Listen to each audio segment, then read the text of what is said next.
Hello and welcome to episode 3 of IceTime.TV Unplugged. We are still not allowed to be broadcasting live hockey anywhere, of course, so we've taken the plugs out of the live stream, but are coming at you on YouTube every fortnight to put the rule over all of the latest rumours and news from the Cardiff Devils, from the Elite League, and of course the Champions Hockey League. Good evening, everybody. How are we for this lovely third episode? Well, yeah, good. Hair's getting longer. Patience is wearing thinner, but closer.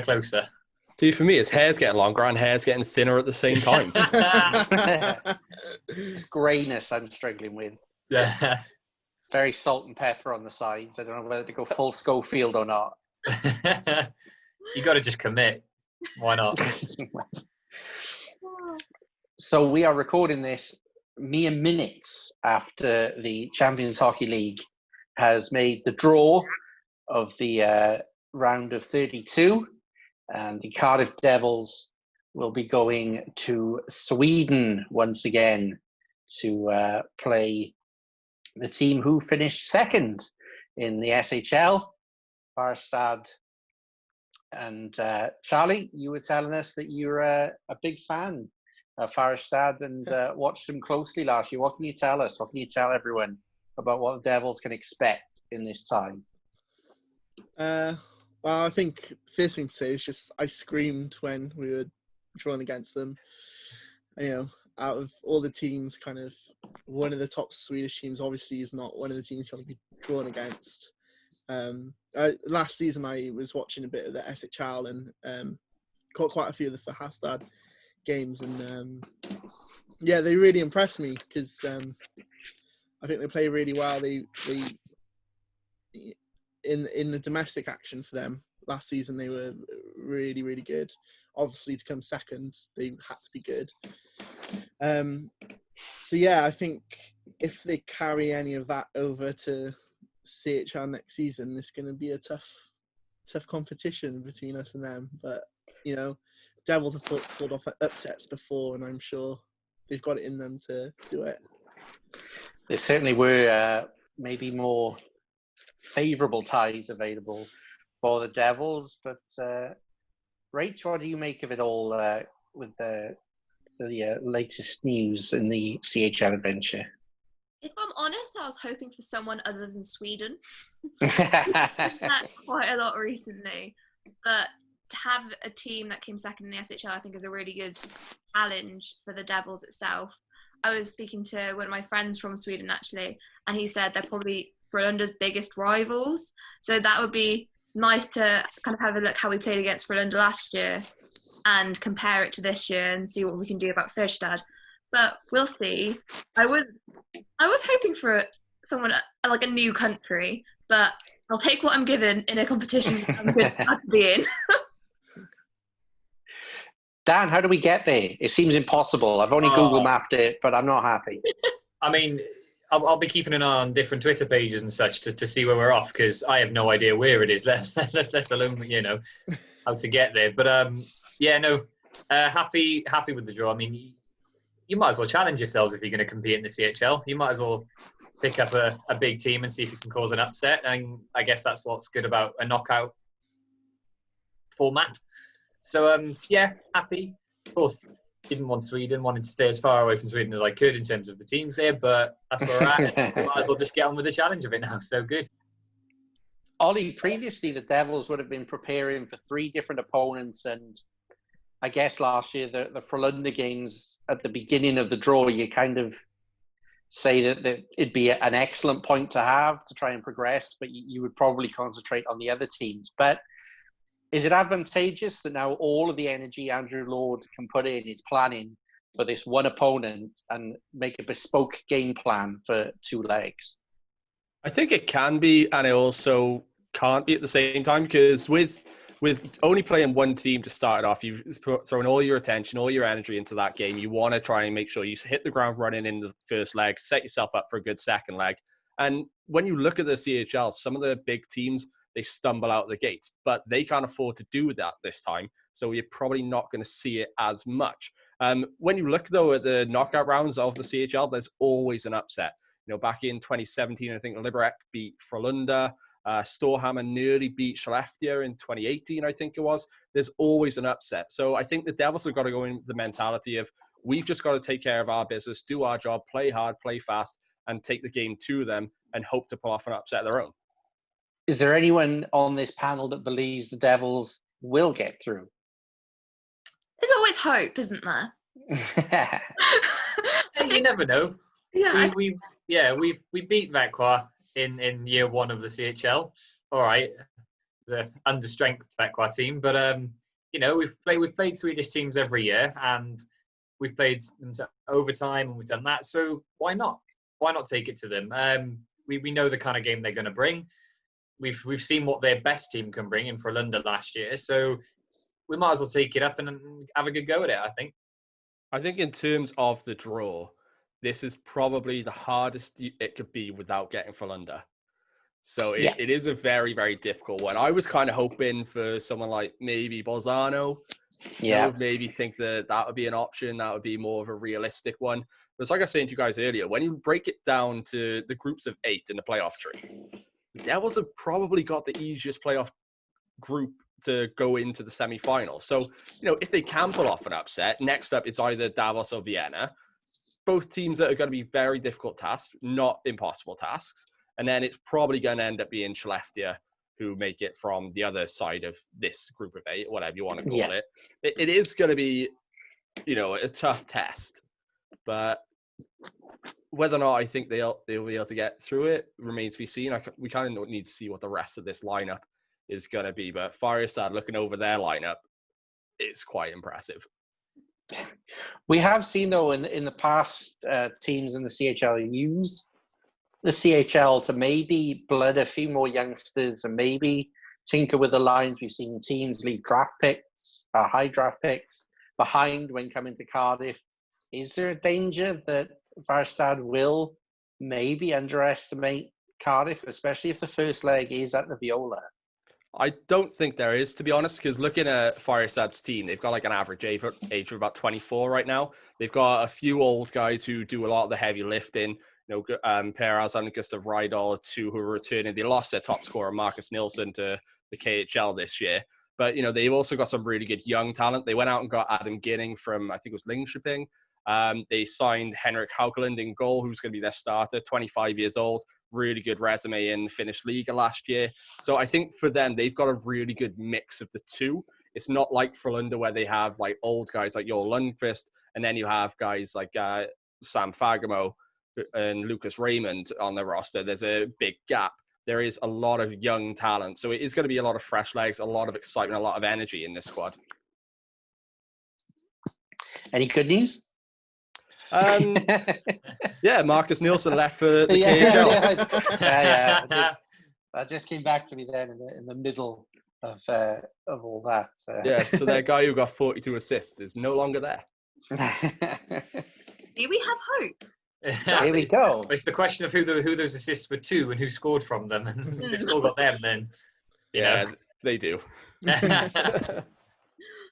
We'll throw this one back to our our social expert on all things CHL, Charlie. And it's I did say it's a difficult place to get to, but it could make for quite an atmosphere considering it is only one home game and one away game.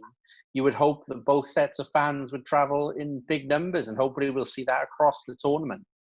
Yeah, I think that's definitely things I've heard other fans say as well, saying that, if it's only the one trip, then they're going to try and make it to that trip, where with the other games, like, when it's been a group stage previously, people have kind of been like, I'll try and make it to this one, won't be able to make it to all of them. But I think with a single, hopefully without any travel restrictions, but, hopefully we're able to bring a big number to Sweden, and I'm going to try and make it out there, depending on if I have the money to or not. But, it's I think it's really exciting to have the opportunity to kind of go out there, bring a massive horde of fans, and just kind of bring it to them in their own barn. I think that'll be quite impressive for us to be able to do. I think it's what the team will need from us as well. Well, I think the format as well, obviously because it's changed and there's no group stage, we've seen every other year we've been in the group stages, the Swedish teams, the fans have never really been interested until the knockouts. So the fact we're starting at the knockouts now, it might mean that they bring on more fans and they're a little bit more interested in the early games, as it were. Maybe not, we won't see the crowds that go and see the quarters and the semis and the final, but it'll be nice to see bigger crowds from Swedish teams than perhaps we're usually used to. I think they'll find it as a better sense of competition. So like in the group stages, because you have so many games to kind of work towards it, that if you start off at a group stage, it's going to be bam, bam, bam. They're going to want to push their team forward. They're going to want to succeed. And hopefully with no travel restrictions, we can do the same as Devils fans. So, yeah, be good. Looking across the rest of the draw, is there any ties there that anyone's got their eye on? There are a couple for me. Luleå against Berlin is probably the tie of the round for my money. I'm really looking forward to that one. And there are a few evenly matched ties there as well. Anyone had a chance to have a little browse, see what they might be indulging in watching? There's a couple for me that stand out. I think Straubing against Genève Servette, two teams. Geneva, they've been in it before. They've been out of it for a while. Straubing are new to the league, so that's going to be interesting because no one really knows too much about them, so there's not really that much expectation. So that one could be really good. I think Davos against Vienna is going to be very, very close. Zurich against Skellefteå as well. Swedish team against the Swiss team. I think there is a lot of really, really good, evenly matched fixtures in around 32 this year. Yeah, I was lucky enough to do a couple of Zoo games last year, and they're a team I really liked. I really liked the way they played. Red Bull Salzburg against Tapper is one I've got my eye on as well. Tapper, that's my one, yeah, that's done my one. very well in knockout rounds previously. They seem to stutter after the group stage, so I think there's going to be an extra meat on the bones of that one. Yeah, Luleå and Berlin, like as was suggested, is another one that I'm going to be keeping an eye out for sure. I think when that was drawn, me and Dan looked at each other, went, that's going to be a really tough matchup and be really good to keep an eye on, knowing how good both those teams are as well.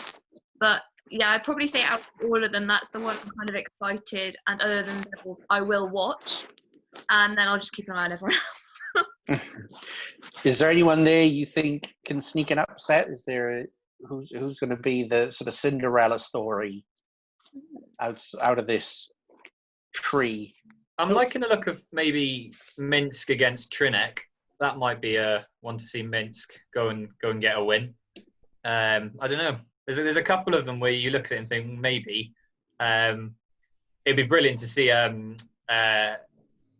don't know how to pronounce it, but Sondiesque, the Danish team, beat Zurich. That would be a good upset to see as well. I think I wouldn't like to bet on many of these matchups because I think there's too many games I wouldn't know. I wouldn't like to say who would go through. I think there's so many teams that can cause an upset in the draw now, and hopefully Devils would be the one to do it. But you kind of don't know who's going to progress from this first round now into the next one, and there could be a round of massive upsets. From this first round, so I'm very excited to see. I think one for me that could potentially be an upset is the Aalborg Pirates against Karpatulu. Yeah, that one could be closer than it sounds. The left side of the draw fascinates me because if a few results happen in the round of 32, there's a chance that you can have a real Cinderella story going all the way to the final, the way that the matches work. So I think, it is a disappointment that the group stage isn't happening this year, but I think that there's a real sense of intrigue over the different stories that could come out of this being a straight knockout competition. Any final words that anyone would like to put in on the CHL draw before we move on to other business? Well, I mean, it'd be nice to see someone but Frölunda win the CHL for once. So you never know. An upset there would be nice. Yeah, and they got Naaman Grodno in the first round. Oh, the guy Yeah. on the right in the draw looked so annoyed when they drew basically the bottom team. Yeah, they draw the bottom team that had about 23 players all get coronavirus because Belarus decided to carry on playing hockey. It's like, right, okay. And then when they get through, they got Bolzano or BL. That actually could be quite close because if you remember, the quarterfinal matchup between Frölunda and BL last year was probably the most exciting one of the entire season. Was it? It was. It took overtime. Two goals in 19 seconds in the last minute to force overtime. Yeah. I think one thing to bear in mind is kind of how different will kind of hockey world look after this pandemic and when hockey comes back as well. I mean, I wouldn't want to be a player right now deciding whether to transfer to a different team or whatever right now. So, you know, I'm kind of thinking, are there teams that are going to lose kind of import players or aren't going to be able to re-sign people or are going to struggle to sign people? And so, I don't know, I think that kind of adds a little bit of extra uncertainty into the mix. And even if I was a betting man, I would not put a bet on the CHL next season because I honestly would not know who on earth could even go through to the next round, never mind the final. That's a really good point. And I was thinking anyway, like the whole draw itself is really interesting because it gives even the underdogs kind of jump up. Like we look at the way Frölunda started the group stages last year, they didn't start off on the best foot. And if something like that happens this year, who knows, the lovely Belarusian team could jump up. But, you know, but I think it'd be quite interesting. It's not, you can't predict a winner in any games, I don't think, because it's so uncertain at the moment. I think the layout is so different and everyone's kind of excited to see how it turns out. That's how I'm feeling anyway. I think the one thing as well to point out is, considering everything that's going on right now, I think the Champions Hockey League have probably handled this the best they could. You know, they had to push it back. They know they can't have a group stage without impacting the league seasons. So go straight to a knockout. And, you know, they have made it clear that everything's penciled in at the moment. So I just think they've handled it really well. Hopefully it goes ahead on October 6th, I think it is. And hopefully we get some hockey then. Indeed. And I think we can all agree the highlight of the draw was the highlight video at the beginning showing last season's highlights. Some real talent there on and particularly off the ice. So we're going to take a quick break now to hear some words from our lovely sponsors. Enjoy.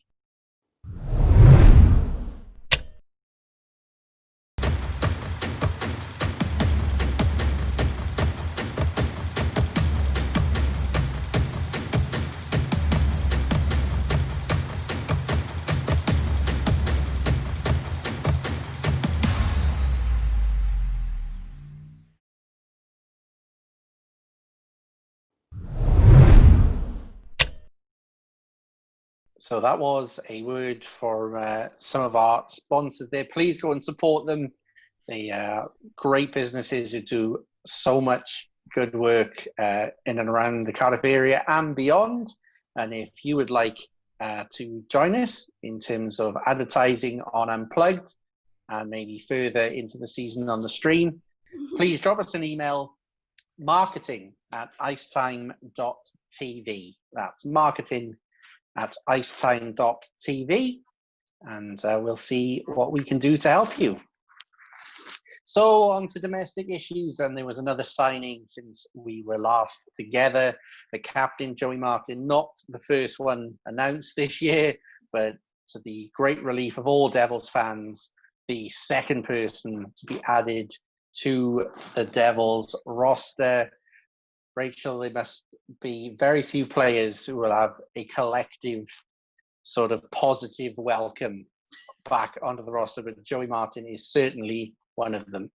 Most definitely. I don't think anyone really expected him not to come back because I don't think the Devils would really know what to do, and I don't think the Devils fan base would cope.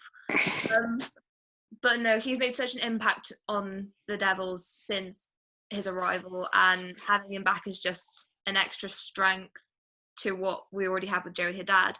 I think he's just a brilliant player and such a nice guy as well. If you've ever spoken to him, he always has time for every single person. He'll say hi no matter what. I see him in town, he walks like, oh hi, I'm like, Oh, thanks. I just carried on walking, but I could not be happier that he's back in our team lineup at all. Ollie, you going to bet against him being even better this year? Well, I think considering what he went through last season, missing the first part of it, missing a considerable chunk around Christmas time, to put up 36 points in 37 games, that was a fantastic season for him. I think what's really good about who the Devils have signed so far is the two guys who are coming back for their 7th season, but their best hockey isn't behind them yet. They've still got a lot left in the tank. They've still got bags of energy. Joey Martin is still possibly the best center in the league. He plays a really solid 200-foot game. He's good on the penalty kill, but it's his offense that really shines out for him. I think that, Joey Martin's going to come back, take an extended offseason now to make sure that he's ready and raring to go for the season. And next year, just be back to his usual self, putting up 60, 70 points. Charlie, is he as good an all-rounder as there's ever been in the Elite League era? I think Joey's capability is incredible. I think he slots into so many different game situations. I think there was a bit of collective panic in the fan base when Haddad's announcement wasn't Joey Martin, and then Devils turned around and gave it to us just after. But yeah, I think with the two Joeys back, I think it's just that glue's already there for the rest of the team, and I think it's going to be so easy now just to slot in those players and just keep adding to it. I absolutely loved watching Joey Martin play last season. I think a lot of people would be expecting his career to kind of start winding down now, but I honestly think that he's just going to build on last season and even more, which, 7 seasons with the same club is quite a while. And I know that he's just going to give it his all, and we need some like that, absolutely. Dan, this signing, we touched a bit on this last week with the Haddad signing, but this signing of Martin is so important for the Devils for consistency off the ice as much as it is on the ice as well. Yeah. We like we spoke about in the last episode, that sort of consistency to bring back as many as possible is really important for teams, and to have a captain, a top scorer for however long back is great, but then to have him in terms of these off the ice, like I said, he's the captain. He's one of the more vocal guys in the room.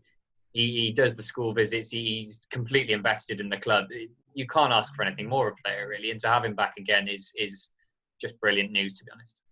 Just to touch on that consistency as well, that's going to go very well into the Champions Hockey League. When you look at some of these big teams like Firesat, they keep so many of their players. They only move around a couple of pieces, which the Devils have been doing for years now as well. So going into next CHL season, that's going to really help having two guys, Joey Martin and Joey Haddad, who know the system inside and out, know how Andrew Lord wants to play, and they also know how to play in the CHL. So that is a really good signing, not just for the league, but for the CHL. I managed to catch up with Joey Martin to discuss his return, and this is what he had to say.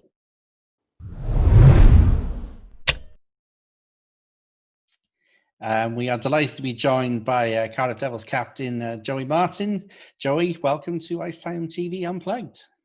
Hi, Gareth. Thanks for having me. No problem at all, sir. And we hope that you're keeping safe and well over there in Canada at the moment. We were just speaking a little bit off camera. You appear to have left us the weather, which is very kind of you. I know. I never thought I'd want to come back to the UK for the weather. I've been watching from afar, very jealous, because we've had some rare weather here. It's been cold, and a few weeks ago it snowed, but I think we finally have the sunshine and the summer weather now, so that's good. Straight into business, Joey, and this week we'll, in a few days' time, we'll see the Champions League make the draw for the first round. First of all, I'd like to get your thoughts on the change of format this year, going from the group stage to a straight knockout. How are your feelings on that? Yeah, I mean, obviously, I prefer the original, the 4-team round robin. It's kind of nice to be able to go to other places and travel and see their arenas and see their cities. That was always pretty special. So, it's unfortunate that now, we'll only play against one side in the knockout round. But, I still really enjoy the CHL. It's such a great experience. I love being able to kind of, compete against these other top leagues. I think we try to take a lot of pride in showing our level in our league. So it's something I always look forward to for sure. Do you think that maybe in a sort of weird way, you guys are going to have a slight advantage in this competition? As the UK has a few knockout rounds that are only 2 legs. The Challenge Cup follows that format. The playoffs very much follow that format. Do you feel like you kind of already have that mentality that might get you the jump in these next round? Yeah, possibly. I mean, I think that means we're going to face a pretty good team in that knockout round, first of all. So, it's going to be tough. But I think in Champions League, any opponent you face is going to be a tough opponent. So, I think it's a home and away game, correct? Yes, right, yeah. So I think, if we take advantage of our home games, which have always we've done pretty well in the CHL, and then, if we can see what happens on the road, I think we definitely have a pretty good shot. And I think that's our mentality every year, no matter if it's just a knockout round or a round robin. I think we always go in there not expecting to lose. I think we want to win. And I think we're just going to try to carry that same mentality. To kind of dovetail this along with the league campaign getting cut short, is there, we talked a little bit to Joey and Dad about this on the Behind the Bench podcast as well. Is there a little bit of a chip on you guys' shoulder going into this year, in the sense of the one thing in the CHL that we've yet to do is go to that next round? And also, you guys were unfortunately had the opportunity to win the league, taken away due to the world events. So the Devils are usually at their best when there's a little chip on their shoulder. And I get the sense that there is quite a big chip on you and the guys' shoulders going into this season. I think definitely. As far as the Champions League, that's always kind of the main focus at first. And, every year I feel like we become closer and closer. So, we're determined and motivated to try to move on there. And then, of course, with the season, I think we definitely have a chip on our shoulder. I think this is just going to provide more motivation. The way it ended last year and pretty much finishing the season and then just abruptly ending was just a strange feeling. And then to not award a league winner kind of didn't sit right. I understand it, but it just didn't sit right. And all we can do now is kind of use that for next year as motivation. And finally, Joey, just have you got a message for all the Devils fans about what they can look forward to when we're finally allowed back on the ice come October time for the 2021 season? Yeah, well, I hope all the Devils fans and everybody else is keeping safe during these times, and you just got to stay positive. But I think you're going to find a very motivated team when the season starts. I think we have a lot of fuel, and I think we're going to have, like you said, a big chip on our shoulders. And just like every other year, we want to compete for every championship, but maybe a little more motivation this year. Awesome. Joey, thank you very much for joining us here on Unplugged, and we hope to see you soon. Thanks, Gareth. Hopefully we see you guys soon.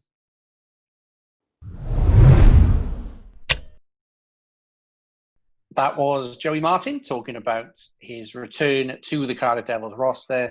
Please go to the IceTime.TV YouTube channel to see that interview in full. And please hit subscribe and give us a like as well. It would be a great help to all of us, and we'd be forever in your debt. So, guys, the floor is yours. We can wax lyrical about Joey Martin for as long as you'd like. I guess my first question to throw out there would be, what do we want to see on a Joey Martin line this year? Do we want to see that Mosey partnership struck up some more, or do we maybe want to see something a bit different added to Joey to see if we can get even more out of him? Any thoughts? Just Evan Mosey. I don't care who the other winger is. I'll do it. It could be anyone, to be honest. When you're playing with Joey Martin, if you put your stick on the ice, he'll find you somewhere. I can stand on the goal line and tap it in for him. No, like Ollie said, Evan Mosey on his line would be great. As we've said before, he's one of the only guys who can keep up with him. But then, as I've spoken about in the past, I'd like to see Sointu back. And if Sointu is, that line I think could be scary good if you've got those three together. If not, and we're looking at another returnee, maybe a Haddad, or maybe, you know, you could move any winger essentially out there. Riley fit quite well when he was there. If Mario Mackey's back, he had a few good games on that line as well. So we all know anyone can play with Joey Martin in any kind of way. So yeah, I'm happy.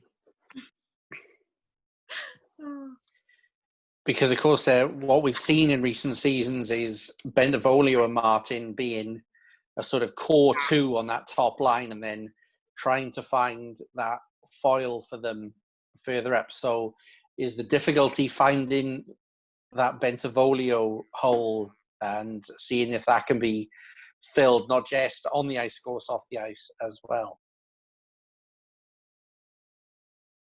Yeah, for sure, it's important. I mean, we hear all the time about how Benty sort of brought that winning mentality with him from his previous teams, and it would be important to make sure we bring someone else in who has that and who can buy into that kind of system and who is looking to win. So I think anyone who's going to be playing on that line needs to be really invested in wanting to go out and score goals and be sort of a league leading line.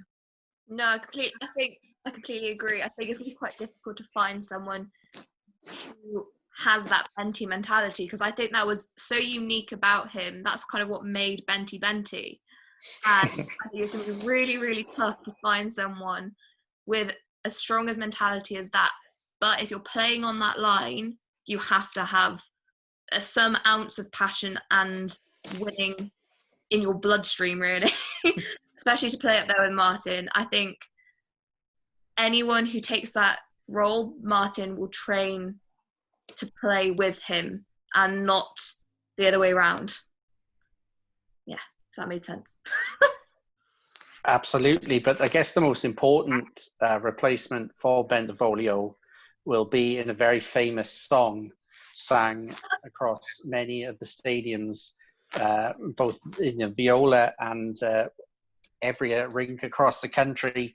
Ollie, the floor is yours for this one. This is your baby. Lockdown, I know, causes many of us to maybe take up tasks that we wouldn't ordinarily have the time to take up. Least of all, a comprehensive list of Bentavolio replacements based on name only to fit into the chant. Yeah, you mentioned this in the last episode that it was our homework to find someone. I took that way too literally. Trust me, now I know that you take what I say and actually act upon it. I have a whole list of things I'll be adding into the Unplugged series across the summer. All right, well, we'll just go into it. First of all, I started off in, where I thought there may be quite a few. I went to Italy, not physically, but just went on there on Elite Prospects. So the first one I found is someone, and I tried to make these as realistic as possible. This is Phil Pietrinero. Defenseman for Asiago, 38 points last year. That could be a decent one. Then I thought, well, there's the rumor that Bounds is gone. We need a goalie if he does go. Well, why don't you get 29-year-old Marco De Filippo? Played in the Alps Hockey League last year, .922 save percentage. He did okay. Then I started getting a bit silly. Paolo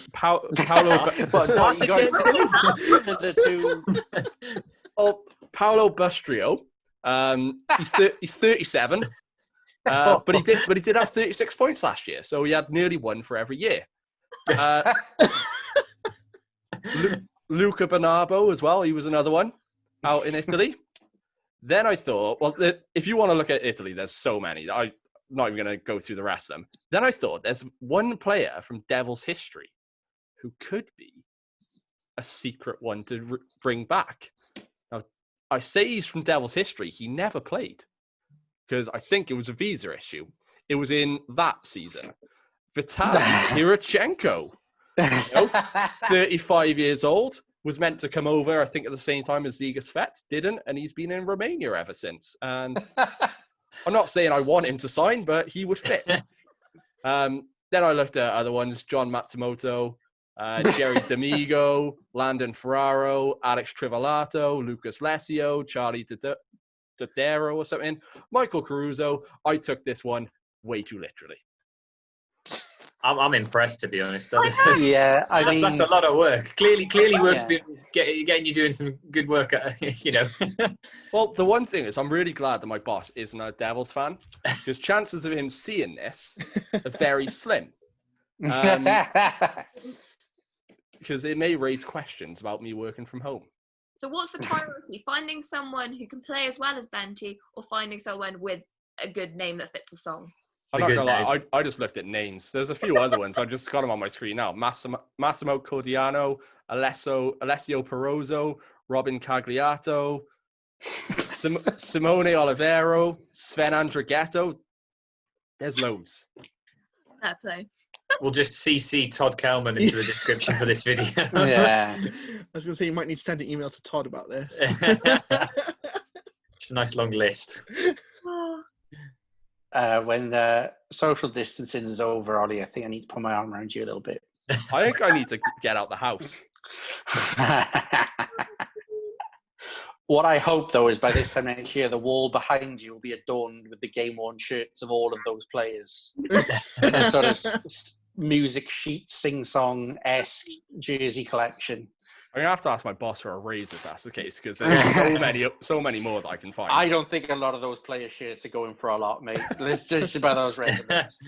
I'm not sure if the Romanian league does Game On shirts, but Karachenko's, we're on the hunt for that as well.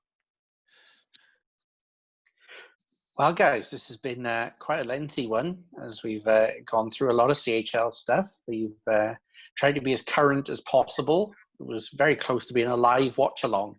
But, we would have probably seen Charlie with his head in his hands as far as that was pulled out of the pot. But thank you very much for watching episode 3 of IceTime.TV Unplugged. Please, if you're watching this, just below you will be a subscribe button and a like button. Please click that if you would, so that you're alerted whenever a new episode or a new video goes up. We'll be back in a couple of weeks' time. We might have a couple of signings to talk about. Definitely one that's in the pipeline at the moment to be announced by the Cardiff Devils this coming Friday, the 5th of June. So we'll be talking all about that in our next episode, and anything else that pops up between now and then. We've been IceTime TV. You've been beautiful. Thank you very so much for watching, and we'll see you again soon. Goodbye.